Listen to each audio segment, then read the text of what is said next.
use a term from her youth.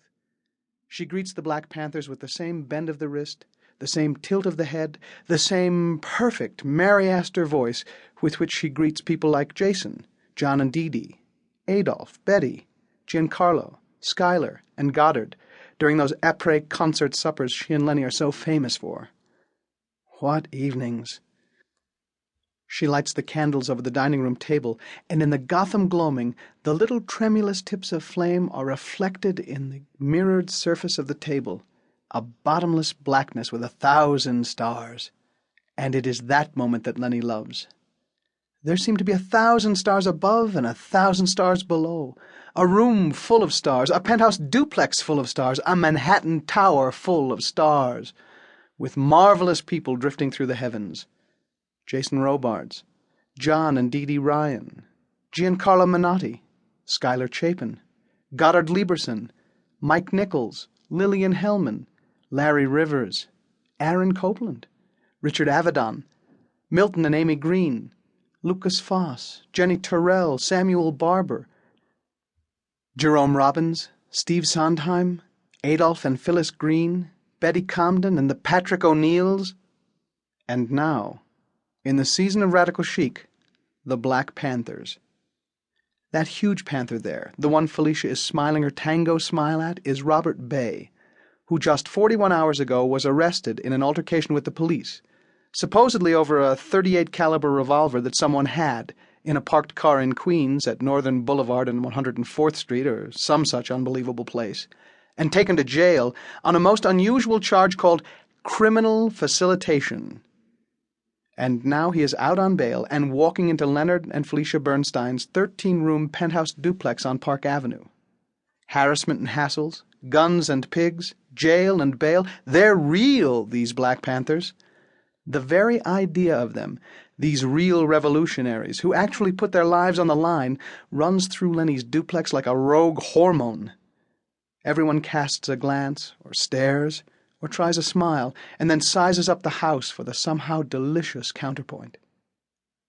Deny it if you want to, but one does end up making such sweet, furtive comparisons in this season of radical chic. There's Otto Preminger in the library, and Jean Vanden Heuvel in the hall, and Peter and Sherry Duchin in the living room, and Frank and Donna Stanton, Gail Lumet, Sheldon Harnick, Cynthia Phipps, Burton Lane, Mrs. August Heckscher, Roger Wilkins, Barbara Walters, Bob Silvers, Mrs. Richard Avedon, Mrs. Arthur Penn, Julie Belafonte, Harold Taylor, and scores more, including Charlotte Curtis, women's news editor of the New York Times, America's foremost chronicler of society, a lean woman in black, with her notebook out, standing near Felicia and Big Robert Bay and talking to Sherry Duchin. Sherry tells her, "I've never met a panther. This is a first for me," never dreaming that within 48 hours her words will be on the desk of the President of the United States. This is a first for me, but she is not alone in her thrill as the Black Panthers come trucking on into Lenny's house. Robert Bay, Don Cox, the Panthers field marshal from Oakland, Henry Miller, the Harlem Panther defense captain, the Panther women. Christ, if the Panthers don't know how to get it all together, as they say. The tight pants, the tight black turtlenecks, the leather coats, Cuban shades, afros. But real afros, not the ones that have been shaped and trimmed like a topiary hedge and sprayed until they have a sheen like acrylic wall-to-wall, but like funky, natural, scraggly, wild. These are no civil rights Negroes wearing gray suits 3 sizes too big.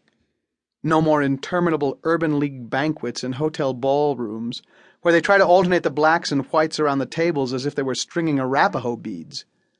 These are real men. Shootouts, revolutions, pictures in Life magazine of policemen grabbing Black Panthers like they were Viet Cong. Somehow it all runs together in the head with the whole thing of how beautiful they are. Sharp as a blade. The Panther women.